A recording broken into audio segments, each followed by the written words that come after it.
लोकसभा के अंदर राष्ट्रपति के भाषण पर चर्चा के दौरान आज जो नज़ारा देखने को मिला, उस नज़ारे की आज हम चर्चा कर रहे हैं कि आखिर किस तरीके से सदन के अंदर जमकर हंगामा हुआ और किस तरीके की तस्वीरें यहां पर देखने को मिली। उन तस्वीरों को भी हम आपको दिखाएंगे, लेकिन आपको बता दें कि राष्ट्रपति के अभिभाषण पर चर्चा होनी थी और लगातार जिस तरीके से तमाम सांसद अपनी बातों को वहां पर रख रहे थे, इस दौरान वहां पर किस तरीके से जमकर हंगामा हुआ। और प्रधानमंत्री को भी आपको बता दें कि लोकसभा में संबोधित करना था, लेकिन वो भी संबोधित नहीं कर पाए। भाजपा सांसद निशिकांत दुबे द्वारा पूर्व प्रधानमंत्रियों पर की गई आपत्तिजनक टिप्पणियों से विपक्ष जो है वो पूरी तरह से भड़क गया और कुछ सांसद उनकी ओर बढ़ने लगे। वो तस्वीरें हमने देखी किस तरीके से निशिकांत दुबे की तरफ वहाँ पर तमाम जो सांसद हैं वो वहाँ पर आगे आने लगे और हंगामा शुरू हो गया। सबसे बड़ी बात यह, कुछ सांसद उनकी ओर बढ़ने लगे और इस बीच केंद्रीय मंत्री अश्विनी वैष्णव ने वहां पर हस्तक्षेप किया। उन्होंने वहां पर आगे बढ़कर बातचीत की और टकराव को वहां पर टाला, वरना स्थिति काफ़ी असहज वहां पर हो सकती थी अगर केंद्रीय मंत्री अश्विनी वैष्णव वहां पर नहीं आते। विपक्ष ने सरकार पर पक्षपात का आरोप लगाया और साथ ही साथ ये भी कहा कि जिसके बाद स्पीकर ने पूरे मामले में जाँच का आश्वासन दिया। उन्होंने कहा कि जिस तरीके से पूर्व प्रधानमंत्रियों को लेकर के टिप्पणी की गई है उसे किसी भी तरह से जायज़ नहीं ठहराया जा सकता। विपक्ष ने सरकार पर पक्षपात का आरोप लगाया और भारतीय जनता पार्टी के सांसद निशिकांत दुबे के पूर्व पीएम जवाहरलाल नेहरू पर एक बयान ने ऐसी चिंगारी सुलगा दी जिसके बाद सांसद पूरी तरह से आग बबूला हो गए।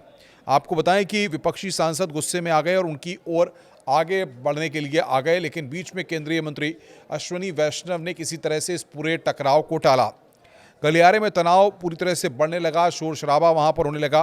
केंद्रीय मंत्री अगर नहीं आते तो टकराव की स्थिति और ज़्यादा बढ़ सकती थी और स्थिति बढ़ने पर सांसद जो है वहाँ से पीछे हटने को तैयार नहीं थे, लेकिन अपनी सूझबूझ से अश्विनी वैष्णव ने न केवल सांसदों को पीछे हटाया बल्कि एक बड़ी भूमिका वहाँ पर अश्विनी वैष्णव ने अदा की और पूरा विवाद राष्ट्रपति के भाषण पर धन्यवाद प्रस्ताव के दौरान शुरू हुआ, जब भारतीय जनता पार्टी के सांसद निशिकांत दुबे के द्वारा अपनी बात रखने के दौरान 6 किताबों का हवाला दिया। उन्होंने पूर्व प्रधानमंत्री जवाहरलाल नेहरू और इंदिरा गांधी को लेकर ऐसी टिप्पणियां की जिससे विपक्ष के सब्र का बांध पूरी तरह से टूट गया।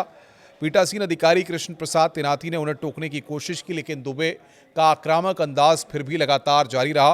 वो नहीं रुके। इसके बाद जो हुआ उसने सदन की कार्यवाही को कलंकित कर दिया और उसके बाद सदन की कार्यवाही को स्थगित करना पड़ा।